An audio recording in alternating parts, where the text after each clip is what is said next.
This podcast is brought to you by Craft Beer and Brewing Magazine for those that love to make and drink great beer. To learn more or to subscribe, visit beerandbrewing.com or find us on social media at Craft Beer Brew.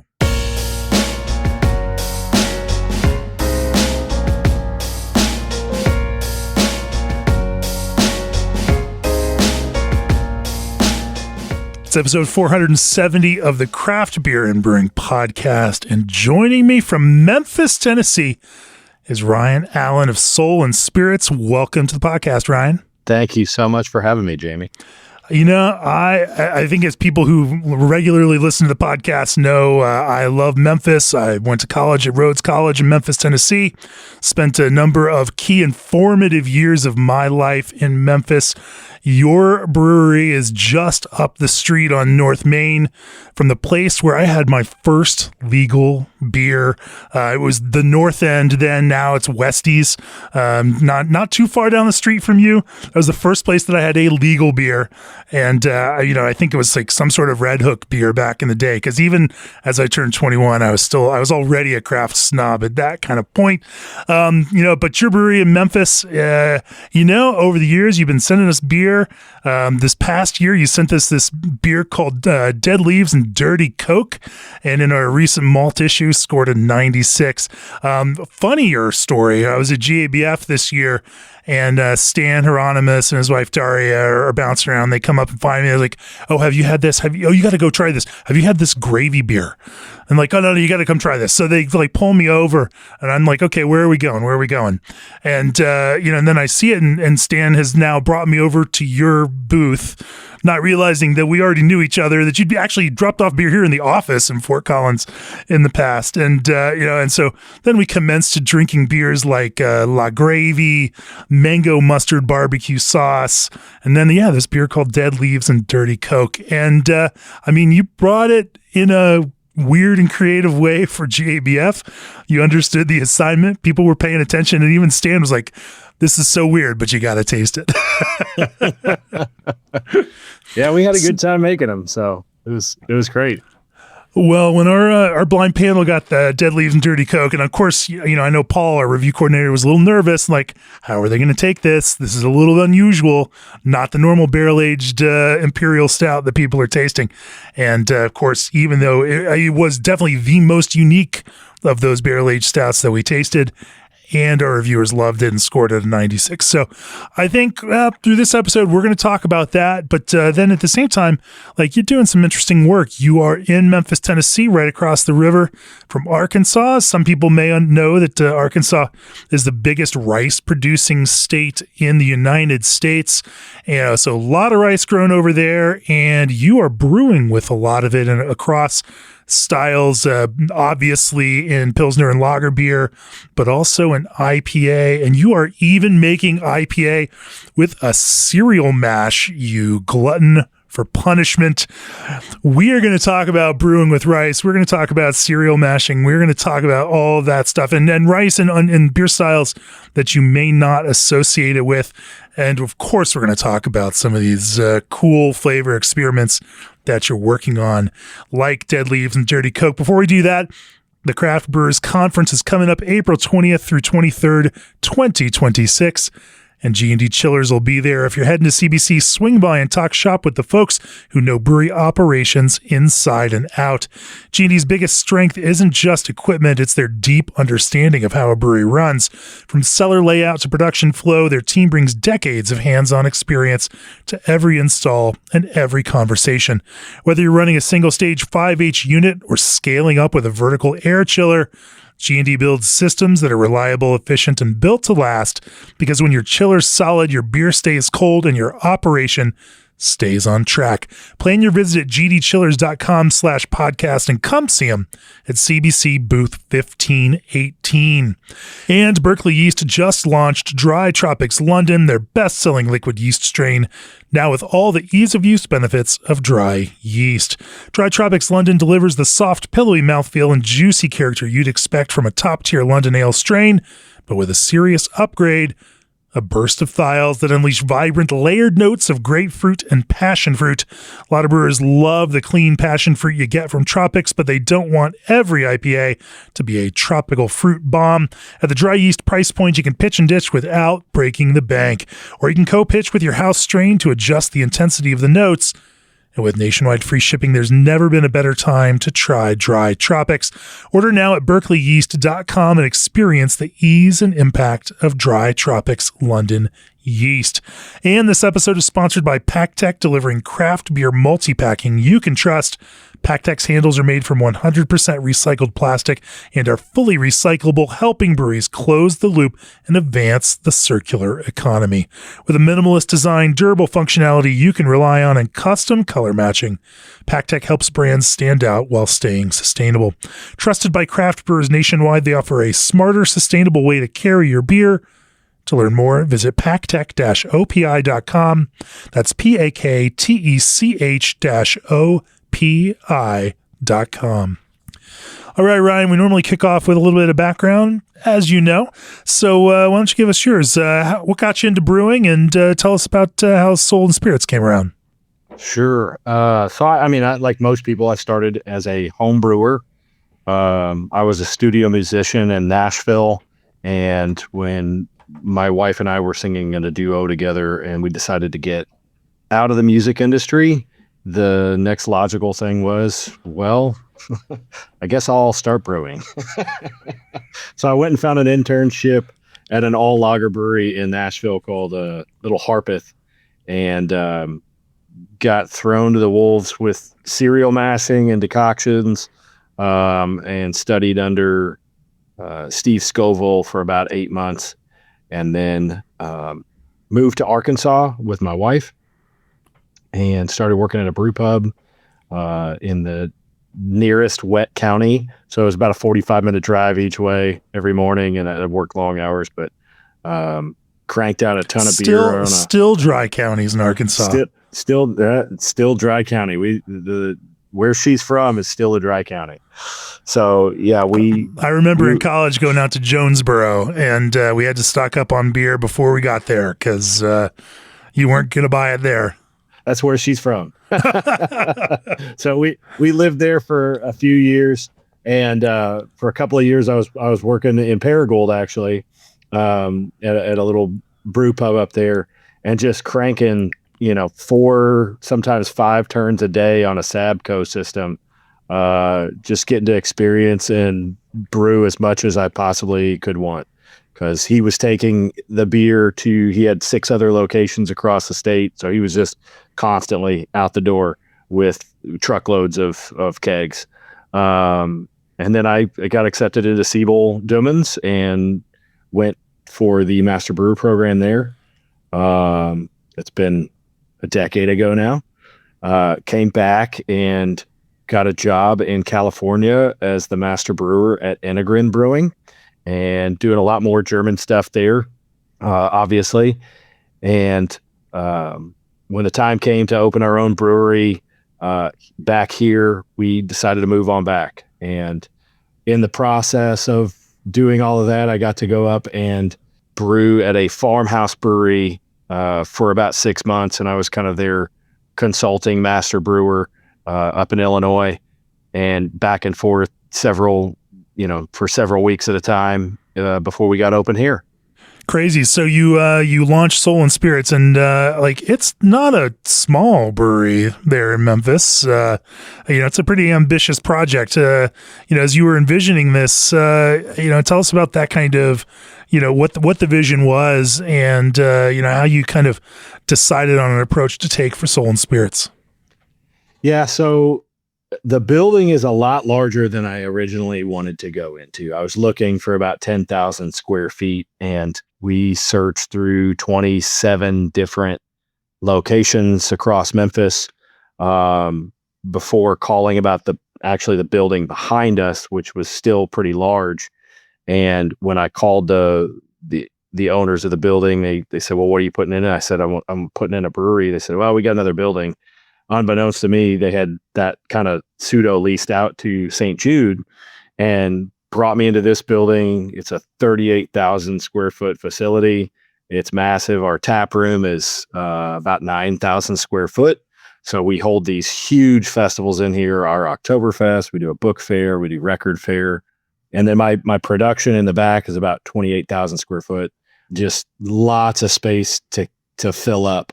But I had worked at a lot of other places that the space became a constraint, and it was really hard to grow any more than where we were at. And, from early on in the project, it was kind of like, we don't want space to be in the way of that growth. And so we can exponentially grow and work with different brands and create different things. Our goal is always to make a beer for everybody. So we do things across the board from lagers and IPAs, but obviously barrel-aged stuff, and our sour program starts this year. So that's an ambitious thing to start off with 38,000 square feet as a startup brewery. What an incredible pressure, but thank goodness Memphis real estate is such that that is not unattainable for you, as a young business. And so, what's the reach of the brewery? It's Tennessee, Arkansas. How far do you get out there?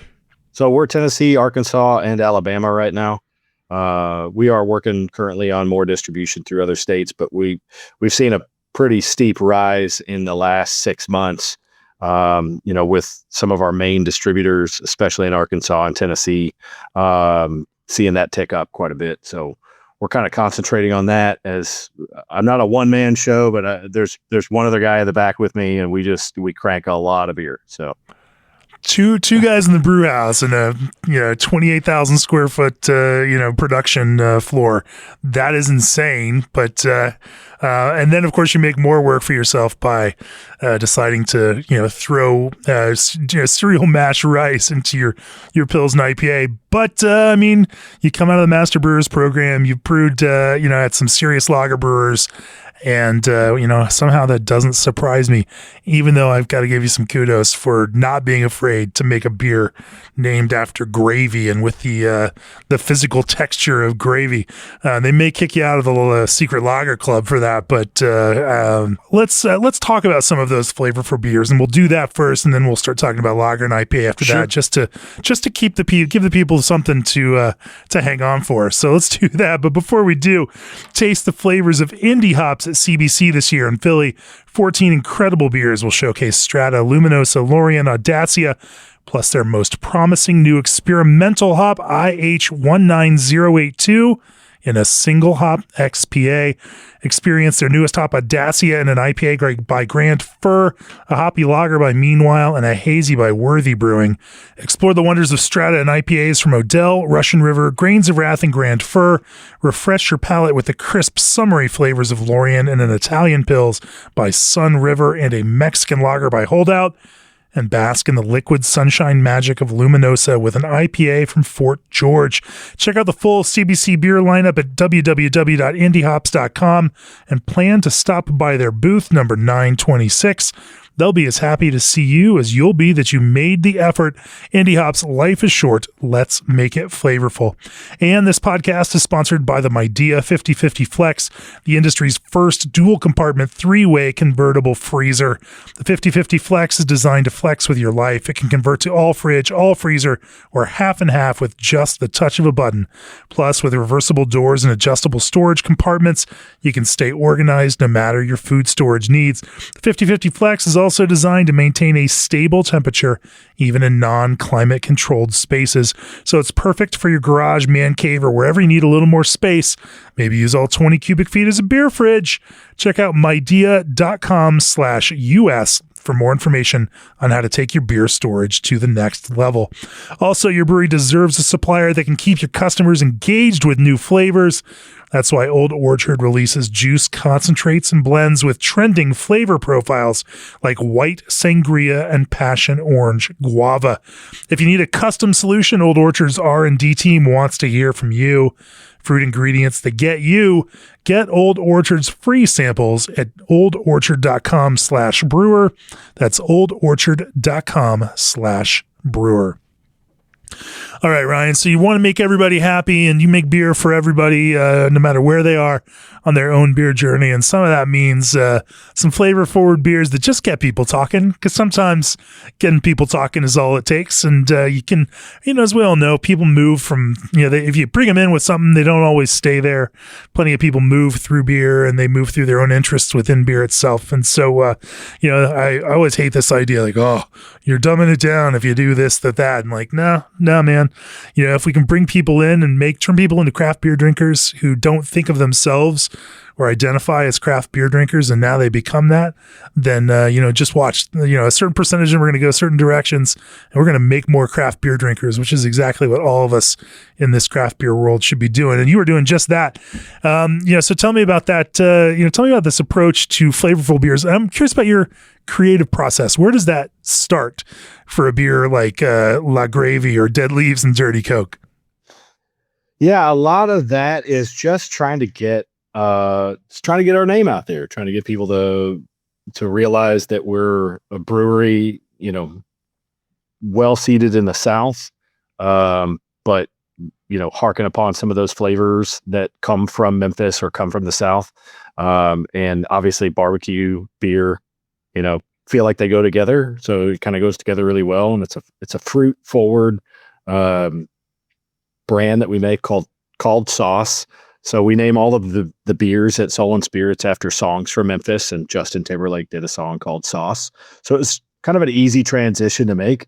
And when we start talking about how Sauce, is a fruit forward beer, then we can expand upon that with the spices to give us something that does actually taste like specific sauces, like barbecue. So that's kind of the way that we work with that. Tell me about that canvas. Tell me about that canvas of Sauce as a beer itself that is designed to hold up to a variety of different flavors. Yeah. So to be honest, that it's a gluten-free, route on that. We're using heavy amounts of dextrose and sucrose and fermenting that out and giving us a nice clean base. I think there's a lot of breweries that are doing that at this point. As seltzer kind of paved the way for that. As we were using heavy fruit purees in our beers, we had kind of gross looking heads and the large bubbles, things that just don't look super appealing in the beers that's being presented.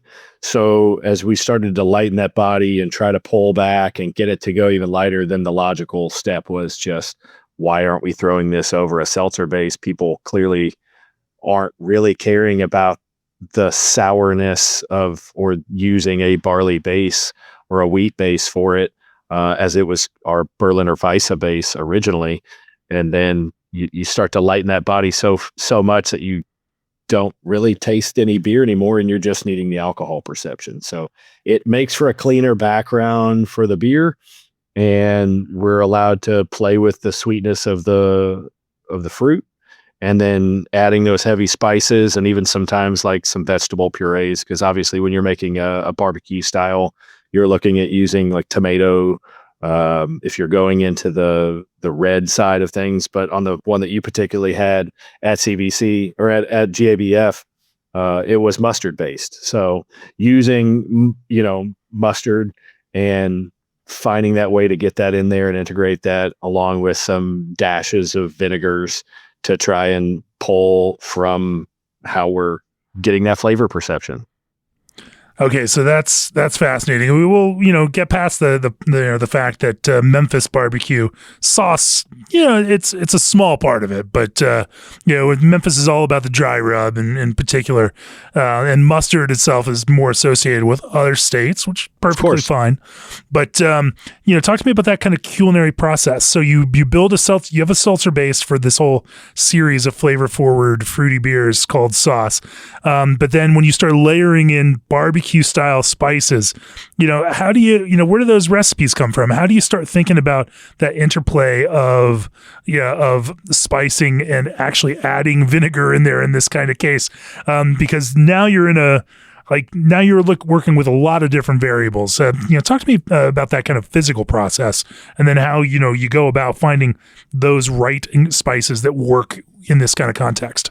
Sure. So I typically start by making sauces at home, and not sauces as in the brand sauces, but actual barbecue sauces. And I've got a lot of recipes that I kind of have accumulated over the years making my own barbecue sauces, and then using those to say as a base, what are we using in this? And what fruit do we think it's best going to pair with? So in the case of the mustard barbecue sauce, it was really easy to transition into a mango because you're wanting something that's sweet, something that's tropical to kind of layer in, but we don't want to change the coloring of it as we're perceiving it as being a mustard-based style barbecue sauce. We want to keep that coloring the same. So the previous year at GABF, I'd actually done strawberry sweet heat barbecue sauce, and we started layering and started doing some things where we were trying to get some of that heat as well with peppers. A lot of times we're using dried peppers because they're a little bit more consistent in the beer and how we're presenting them, and we want that heat just to be there, breath out, but not overwhelming that it's not pleasurable to drink. And not some of that kind of, green or, stereotypical kind of vegetal pepper character, just some of the heat. Sure. Yeah, absolutely. Some of that heat, but the heat, is just a part of that whole that comes from that. So you're talking about tomato purees and tomato pastes to try and bring up that perception of a real barbecue sauce. But also you just want it to feel like it's there while it's still fruit forward. So using kind of a baseline of here's how much we would put it to make an amount of barbecue sauce is how much we're kind of putting and layering into the beer as we're making it. So you keep that same barbecue sauce recipe balance within it, and then you can scale the amount of that you then, to the volume of beer to get the or I guess we can call it seltzer or beverage, whatever it is. It's beer, whatever. We don't need to parse this too tightly. Gluten-free sour ale. Gluten-free sour ale, exactly. Yeah. So then you can kind of blend in that base in order to figure out exactly what that kind of mix should be. Yeah. That's exactly it. I'm using the basis of, like, if I were making a liter of barbecue sauce, we're using those same amounts as we're scaling that up, and thinking about the ratio of basically your 19.5 liters in a 5 gallon or in a sixtel. As we're scaling that, further and further, we can add more and more and more, and then we're blending through the pump to get that all fully integrated. But a lot of times you see, especially with the heavy fruit purees, that it does settle out in the keg. We're not yet canning it, but we've been working on stabilization to make sure that we can can it. We get asked about it a lot. But right now we just serve it on draft at the brewery. Now, do you do a higher concentration, like single keg that you then blend into the bigger batch? Are you adding ingredients directly into the bigger batch tank? How exactly do you get that dialed in? As far as the seltzer, or I'm just trying to think about, like, getting that flavor mix. Are you able to, like, do a higher concentration maceration and then, kind of taste and continue blending back until it gets, right where you want it? Or, are you kind of just going straight into tank with ingredients and then recirculating?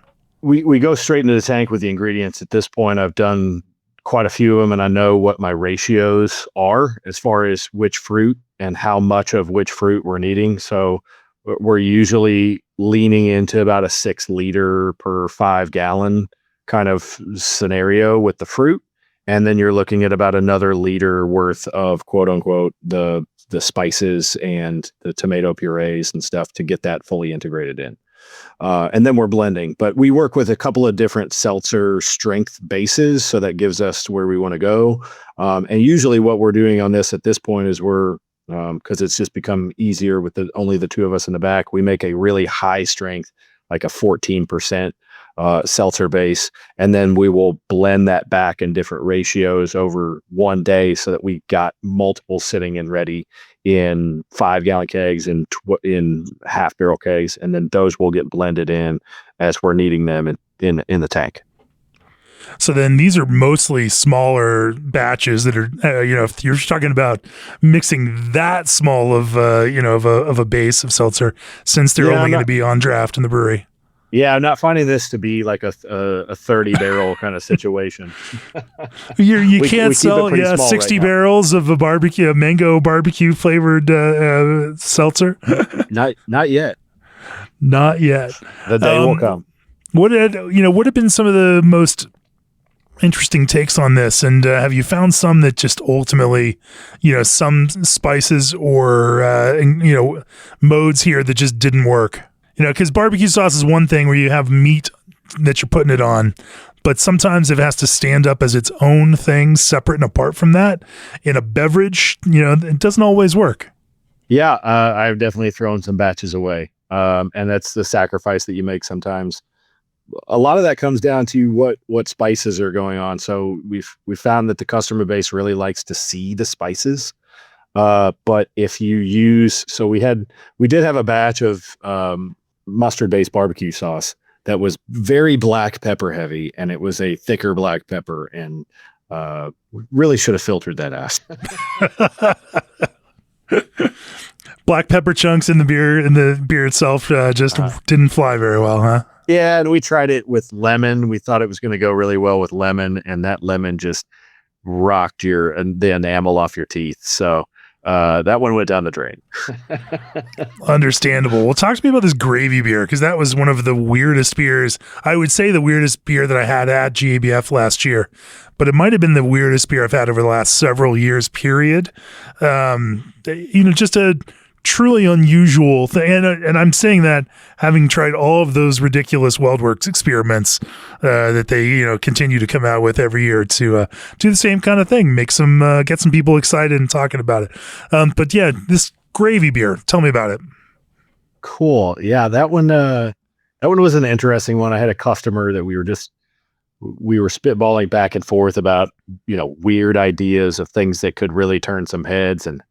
And he just said, why not make a Southern gravy beer? And I, laughed it off at the time, and then went home and just thought about it and thought about it and thought about it. And, so that one was a labor of love, because a lot of that was creating, not just stable haze and the correct, flavor profile, but texture as well. Texture was something I went down a really dark path with, and worked with. I went through a lot of test batches to try and see what was going to hold and how it was going to feel in your mouth, give you that mouth feel like it is gravy, but not being completely dippable. It still had to pour off draft. And one of the unique things about GABF, especially, is everyone gets the same CO2. So I had to make sure that it would work on a 10 PSI system, and I wasn't able to crank up to 40 to blast it out of the keg. So I worked a lot with xanthan gums, and it started as a sage ale base. So I had seen this recipe that I kind of started working off of from an old historical book. I'd be lying if I told you I knew what the name of it was, but it was just one that sat with you after I read through the book. I was like, oh, that sounds really cool, and never came back to touch it until I came to do this, because as we're making Southern gravy, we want that super sage heavy flavor profile to it. I also wanted to make sure that it was kept completely vegan, so I started going down a dark path of learning how to make my own oat milk. So I was making oat milk and trying to learn how to stabilize that, which that year, or this last year, was when we served Dead Leaves and Dirty Coke. I was working a lot with that same oat milk to try and see if I could get it to not coagulate out what's unique about oat milk is when the pH drops on it, it starts to coagulate. You basically get like a curds and whey kind of situation where that's basically what it looks like. And we wanted to serve Deadlies and Dirty Coke as a dirty Coke. So we were using oat milk that was pre-acidified with fresh lime juice to try and give you that like dirty Coke kind of feel. And it got to a point where I had done enough experimentation bringing down the pH at a very gradual rate to keep the haze and to keep it from coagulating out. Something happened that very last, 0.2 coming down, and it coagulated out, and I didn't feel comfortable doing it. So we ended up serving it at GABF kind of on the spot with the oat milk on the side, and we just blended it in to the pitchers. But it had to be brought down because the pH of beer just on its own would coagulate the oat milk. And I don't think I've ever used the word coagulate so much in my life. I love that you're slow proofing the pH down, just to gently massage it. I mean, the lengths that a trained Siebel Doemens brewer will go to make a beer called truly dirty Coke. It's impressive, but it certainly got us talking, and I mean it's one of the reasons that we're talking about it here too. And then so then let's talk about the beer Dead Leaves and Dirty Coke. This is a barrel-aged stout, and barrel-aged imperial stout, 10.1% ABV. And, and this one has a very distinct flavor approach that, understanding the way that you think about flavor and the way that you build these, I'm starting to even, project and understand it myself. I want to talk about that. But before we do, today's episode is brought to you by ADM. Are you ready to shake up the beverage world? ADM is passionate about helping you craft your next breakthrough. From cutting-edge natural ingredients like hops to advanced technologies, ADM brings together science and creativity to elevate taste, quality, and recipe design. Whether you're developing a beer innovation or a bold new flavor experience, ADM is your trusted partner in innovation. Let's create something extraordinary, because the future of beer and brewing starts with inspired ideas and exceptional expertise. ADM is where nature meets precision. Learn more at adm.com/alcohol. And running a brewery means juggling a lot, managing production, serving guests, selling online, and keeping everything moving behind the scenes. That's where Arrived comes in. What started as a point-of-sale system has grown into the technology your brewery runs on, built specifically for the teams behind great beer. Unlike generic systems, Arrived brings together taproom service, online sales, brewery management, payments, reporting, and growth tools in one complete platform. So instead of bouncing between systems, you can brew, serve, and sell all in one place. See it in action at CBC 2026, booth 1626, or visit Arrived, ARRYVED.com to learn more. Also, pumps are critical to any advanced homebrewing setup. From mash recirculation to wort transfer, and even for cleaning, a quality pump is a key part of every brew day. The SS Brew Pump from SS Brewtech is engineered to tackle even the messiest brew days. Featuring an IP55 water resistance rating, an easy-to-use DIN head with 360-degree rotation, and a flow rate of up to 11 gallons per minute, it has the power to keep your brew day moving. Visit www.ssbrewtech.com/pump to learn more about how the SS Brew Pump can upgrade your home brewery. So let's talk about Dead Leaves and Dirty Coke, Ryan. This is a different kind of platform for flavor. You're now talking about lots of alcohol, lots of saturated flavor. The Imperial Stout carries its own dark, deeper tones with it, and talk about how you went about envisioning this, and and then building the right blend for it. As the beer was coming out of the barrel and we were doing our tastings with our barrels, we tend to go through about every 6 months or so and start doing tastings. And I knew I wanted to take something higher ABV to GABF this year.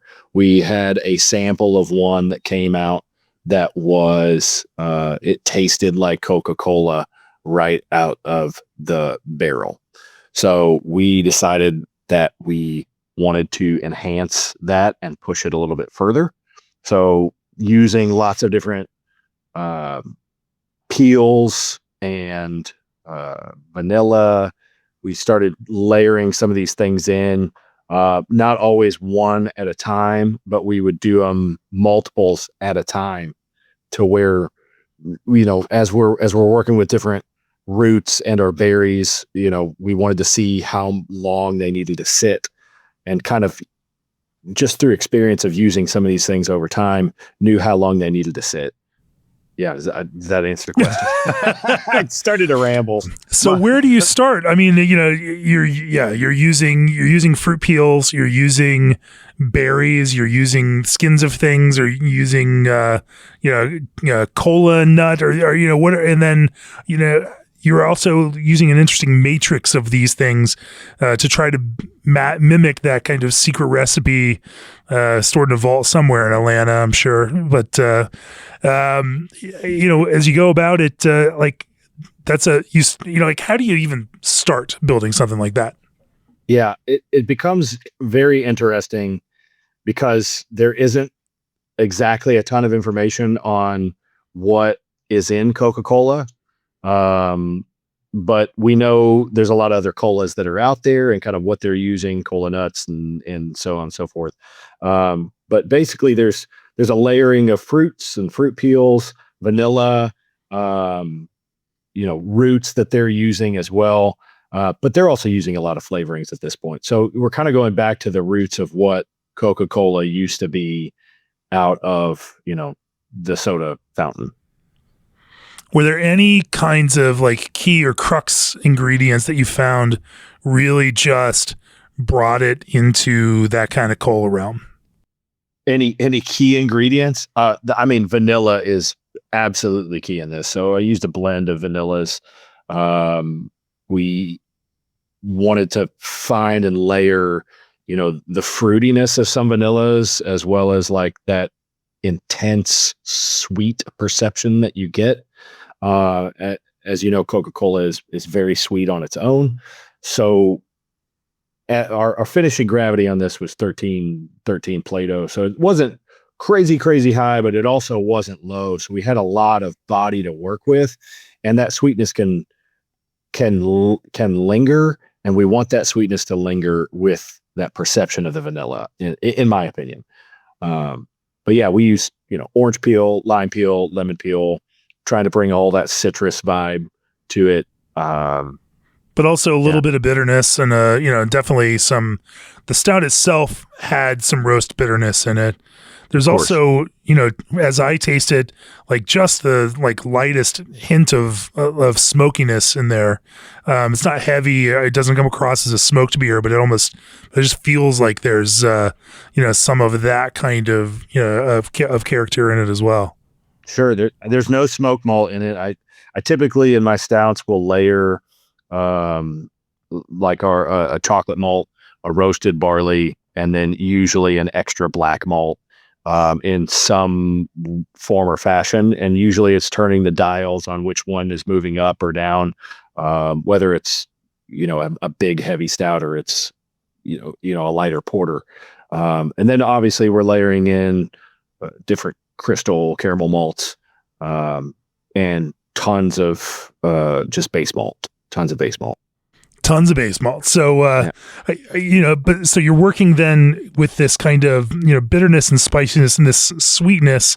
But I think that the kind of the important piece of that is that even though it's that sweet and that vanilla even amplifies some of that sweetness even more and pulls out some of that fruitiness, this kind of baseline spicing also has its own inbuilt slight astringency. There's just some of those characters that that's spicing, and even fruit peel will bring some of that also with it, where as you drink this, it doesn't come across as a 13 Plato hefty just monster kind of stout. Yeah, I mean, I think the finishing gravity does a lot for that. And you're talking about the tannin structure. There is quite a bit of like cinnamon that went in on the backside as well. So I use a Ceylon cinnamon for this. And I think the tannins kind of get pulled from that as well as from the barrel itself. So we like to use fresh dump barrels. I think that's the best way to go. We're pretty solidly a one use, one barrel kind of thing. We've got a couple Tennessee of whiskey or bourbon. We'll work with both. We use a lot of barrels from both Blue Note and Old Dominic here in town. We've got a good relationship with both of them and can pull some of we've gotten some bottled in bond barrels, some single use barrels that they've done. They've got some other interesting products where they'll age like rye in a honey barrel, or a barrel that's then second used as a honey barrel. So, again, were there any kind of key moments as you were working on the mix of ingredients to really sell this Coke idea, other than vanilla that helped pull it together? I'm going to try to squeeze from you, some magical secret ingredient, just because I guess I'm sure there's something there that you may or may not want to tell me about, but I'm curious about that. Like, because building a compelling cola mix is not the easiest thing to do. So licorice root and star anise play a heavy role in there as well when you're looking at that. Also clove. I mean, clove is probably where you're getting that perception of smokiness, as they both sit in the phenol realm.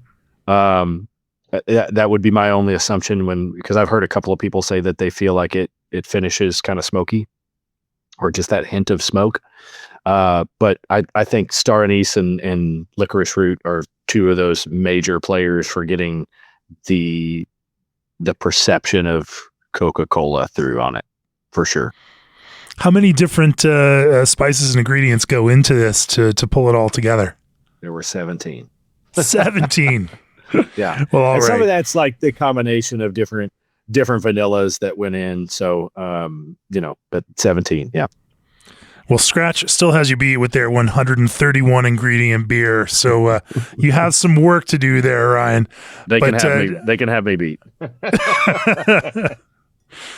But this is a delicious one. I'm drinking one now. We had one can left over here in the office, and and it struck all of us as just a unique expression that still worked incredibly well. And in that kind of flavor environment, it is hard to make that really work. There's a reason that so many brewers stick to barrel-aged stout with vanilla, barrel-aged stout with, or Mexican chocolate stout, some of these kinds of tried and true realms, or, maybe banana if you're going to really go out on a flyer.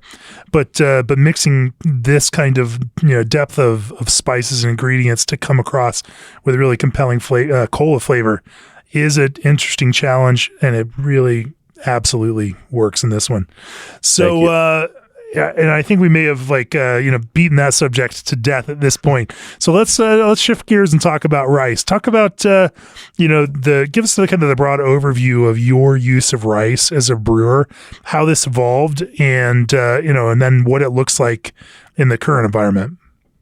Yeah. So when we were living in Jonesboro, we obviously as a brewer, we try to have a good relationship with farmers, both on the front end and on the back end, getting rid of our spent grain, and made some great relationships with some rice farmers over there, and found one in particular that it kind of said, "Hey, look, you ever need some rice?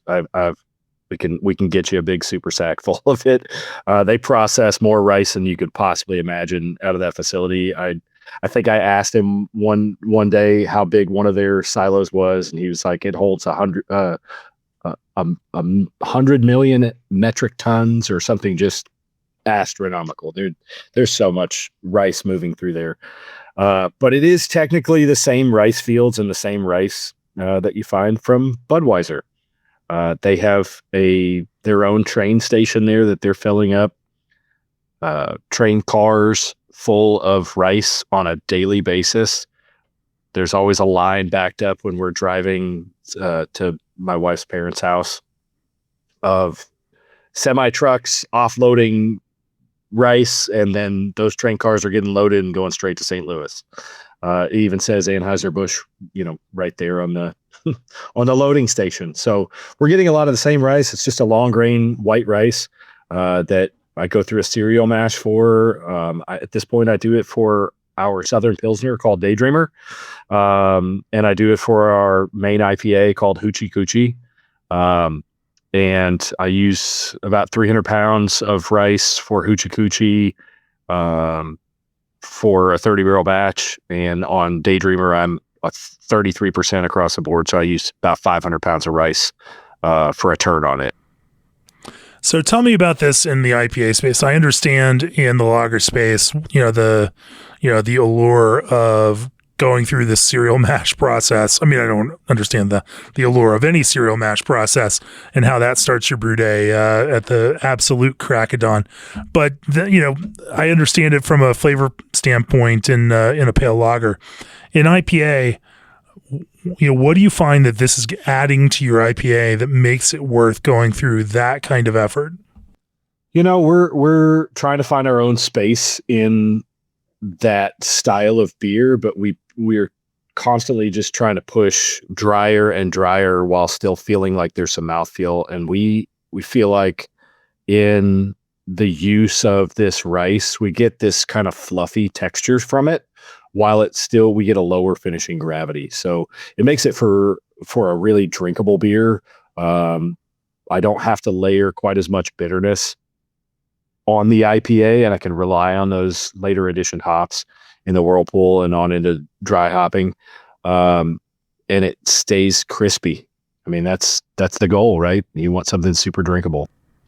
If you can have that kind of body, or at least the perception of that body, but also have that dryness, I mean, that is the magic that everyone is really, truly looking for, whether it's, lager or, in this kind of nascent West Coast IPA space, because, that's the magic, piece right there, without it necessarily having to become excessively bitter. And so I assume Hoochie Coochie is a West Coast or a American in origin IPA, of some sort. Clear IPA, I'll hate that term. Yeah, it says American IPA on the can. I don't really know where to put it. I guess I would say it's kind of West Coasty, but most West Coaster, IPAs, I'm going to say are even more hop forward than what we're doing here. But the clientele that we're serving to, it's our number one selling beer. They absolutely love it. It's not too in your face with that hop bitterness, while staying a nice textured beer. So. Anything to that kind of process? Obviously you mentioned cereal mash, but anything to, what you are doing through that process to make that rice work and be, accessible through the kind of fermentation process and to get as dry as you want it to get? Yeah. So we do, we add some oat malt, and I'll use some low color wheat as well, because we want to keep our head retention up, and that protein structure obviously sinks, and our nitrogen content sinks as we're using more and more rice. So we want to layer that back in with some other higher protein malts. And as those are going in, it really doesn't take a whole lot of them to give us our protein structure for good head retention. And we don't want to go too far that we're getting that haze in the beer again. It's a funny thing working with rice, as it we've kind of noticed that the rice almost completely dissolves. So we're left with a lot less grain than you would think at the end. But typically when we're lautering over, as a lot of people, when they're lautering, you're going to see some of that haze start to form from the rice. It's actually just those little bits of rice that are finding their way through at the end of the mash. And the first few times that we were doing it a couple of years ago, I really got anal retentive trying to re-Vorloff and get that all out. And then you start to realize, that's all going to coagulate out in my boil kettle. And we get pretty good break, a huge break that we leave some of it behind in the boil kettle. And then as we're moving over into the lauter or into the whirlpool, we get another large amount of break that happens in there as well. So you get it nice and clean and clear. Eventually, it just takes a little bit, that process to get there. For the grain themselves, are these, you as a brewer aren't looking for pretty rice in the same way that some customers are, I imagine, from this, rice company. Is there something that you do to make, make the grain itself, more mashable in that sense? Are you breaking, cracking, or, doing anything to it? So originally we started taking that rice and we'd run it through our mill, just to get it cracked and more exposed. And then I started, why am I going through all this trouble? So I have a flake hopper that we just dump it in the side, on the back side of our mill, and it goes directly into our grist case. So we'll do for the case of like Daydreamer, there'll be, 500 pounds of rice, and then I'll run a 55-pound sack of pilsner malt through the mill. It'll get mashed in as soon as I walk through the door, 4:00 in the morning, and start bringing it up to temp. So usually I try to have my hot liquor tank in a range that I'm going to be in saccharification just to get some of those starch conversion. I let it sit there for about 10 minutes while I'm kind of prepping everything else. And then I'll start taking it up to a boil. And usually by the time I'm finished milling everything else, I'm in my boil, and I've got about 10 minutes that I sit in that boil, and I watch the rice kind of go from it being just a watery mess to basically like a porridge. And it's actually pretty thick.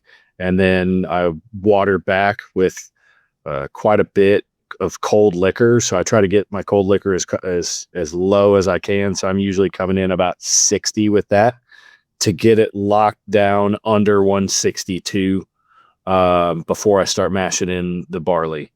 It sounds cut and dry. It's kind of a long day, but I do add some rice hulls. I found that I get a little faster lauter and a little cleaner lauter on it. But I also get those rice hulls from the farmer. But you were asking they throw those in.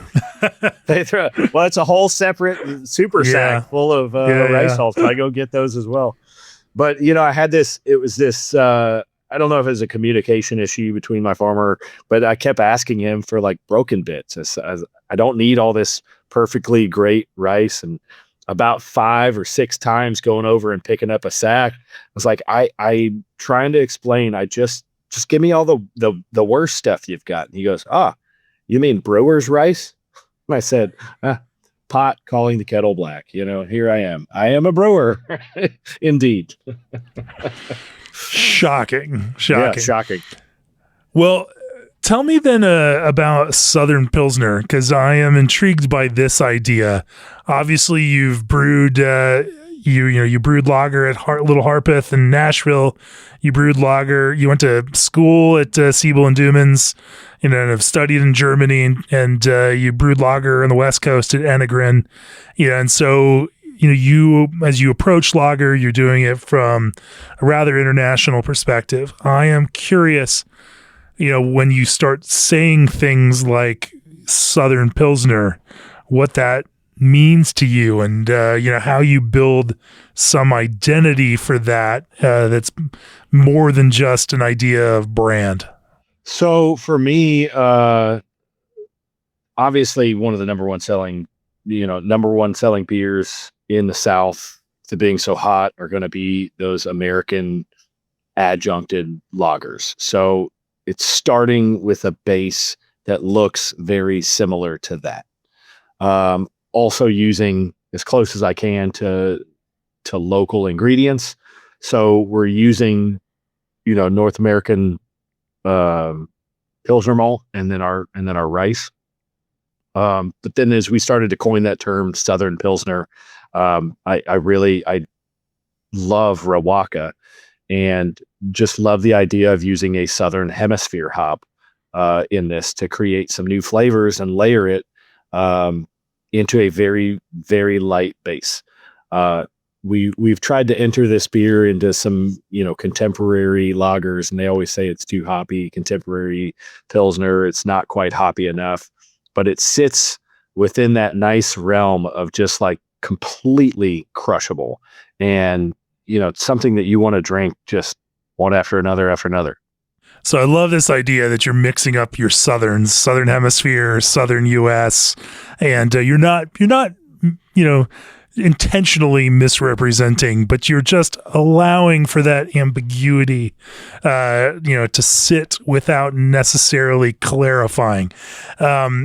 But the idea of using Riwaka in a Pilsner is a very New Zealand thing, right? Like almost every New Zealand Pilsner that we had in New Zealand last year when we were there for harvest, it's made, like, Riwaka is their lager hop.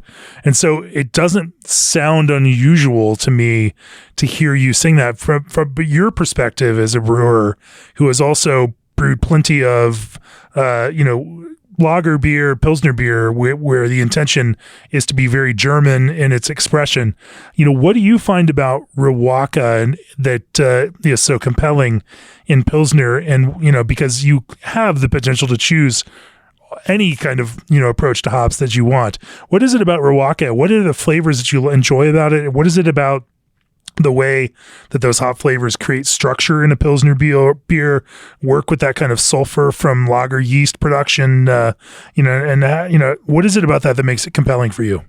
So Riwaka, being a daughter of Saz, was initially what drew my attention to the hop, and its high oil content seemed really interesting for a place in late edition hopping. But I've also really come to love the flavor that you really get from it on that hot side.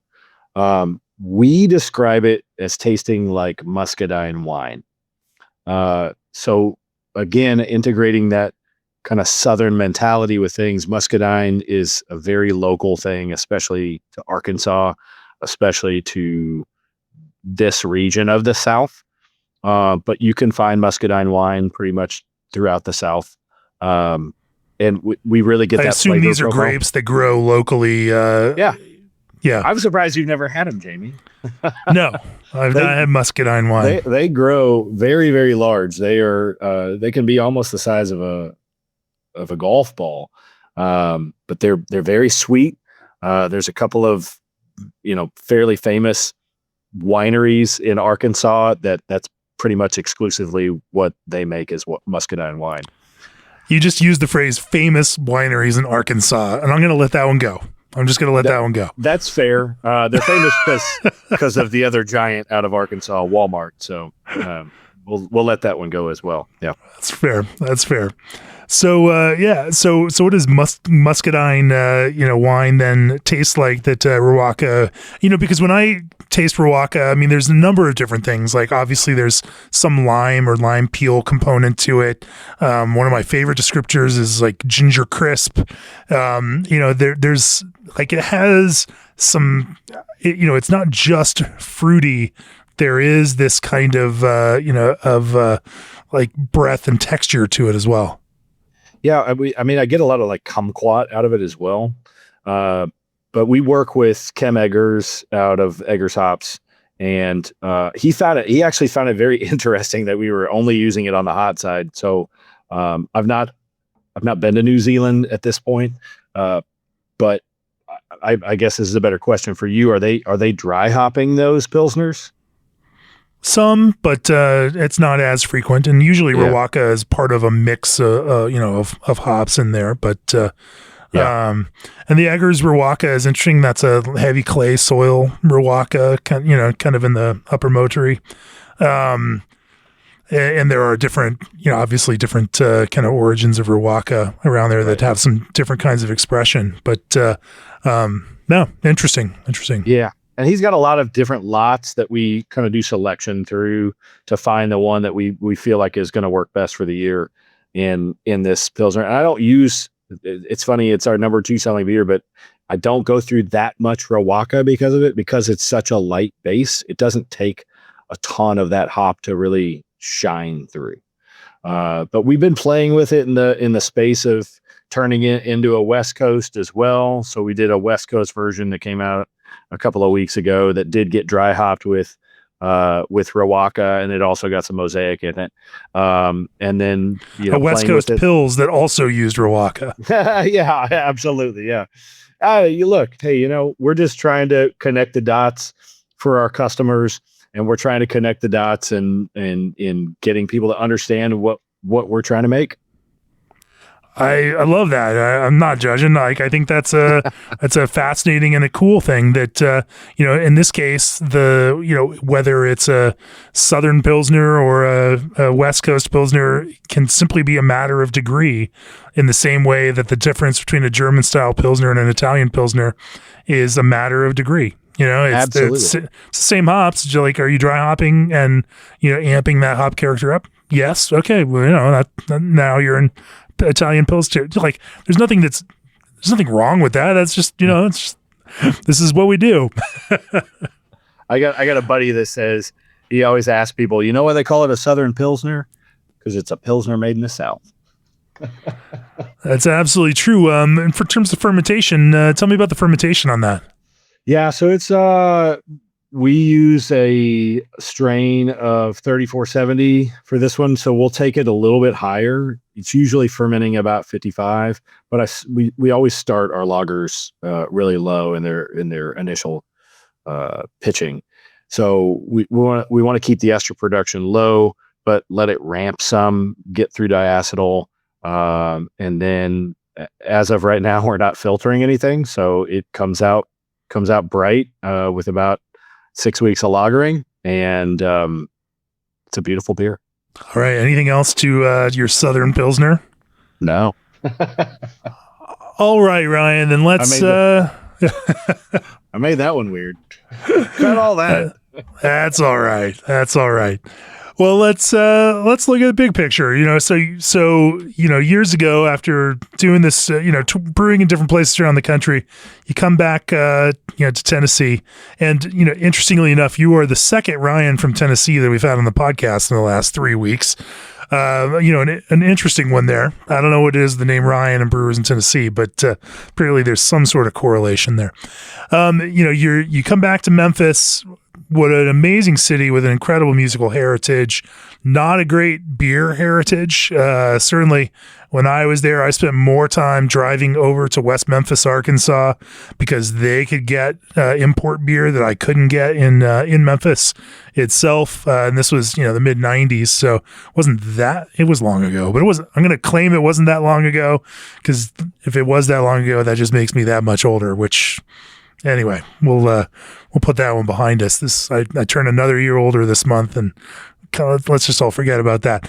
But Tennessee does not have necessarily this long reputation. For a long time, it was a very protectionist state. You had to have, TN stamped on the bottle caps in order to be able to sell the beer. They were definitely trying to, support their own homegrown industry and not, allow, things are different now. Breweries have changed the kind of the landscape. But at the same time, there are a few, a number of key breweries in Tennessee, you're still turning people on to beer even as you go.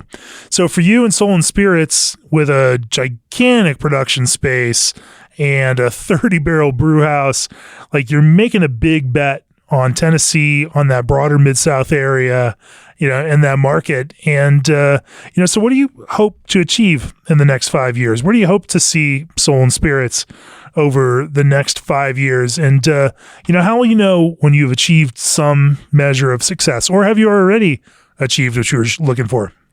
Retrospectively, we always look at what we have achieved and take pride in those things.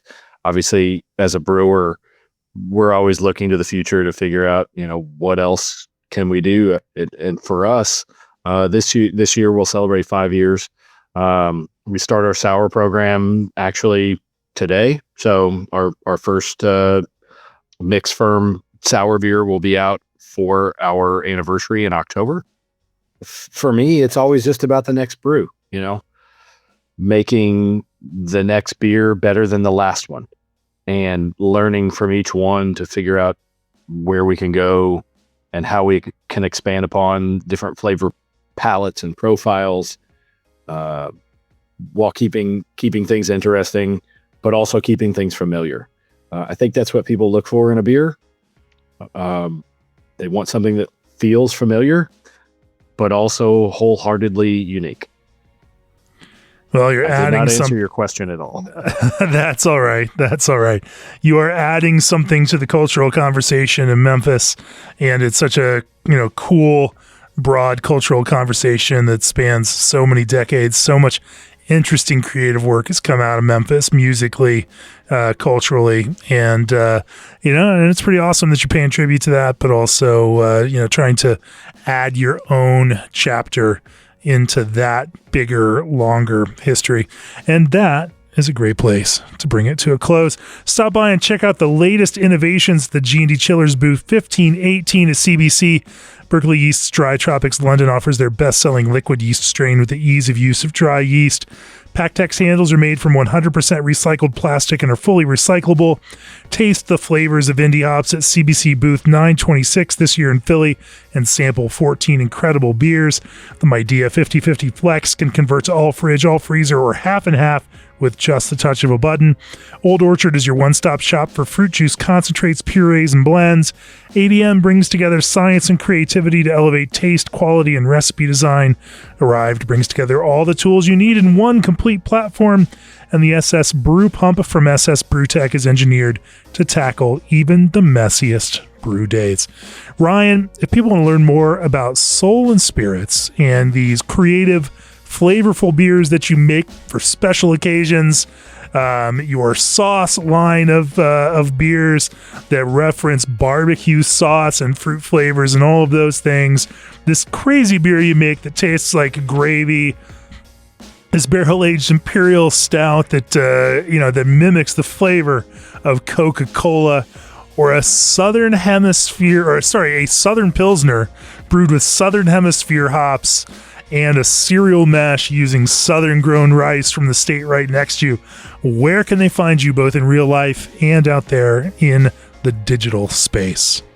You can find us on North Main. We're about 6 blocks north of the Pyramid. If you're familiar with Memphis as you're coming off of I-40, you can find us at pretty much any handle at Soul and Spirits Brew.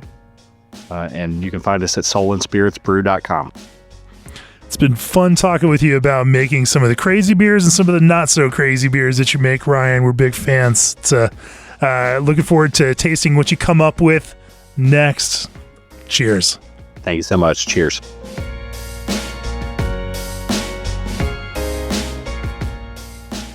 This podcast has been brought to you by Craft Beer and Brewing Magazine for those who love to make and drink great beer.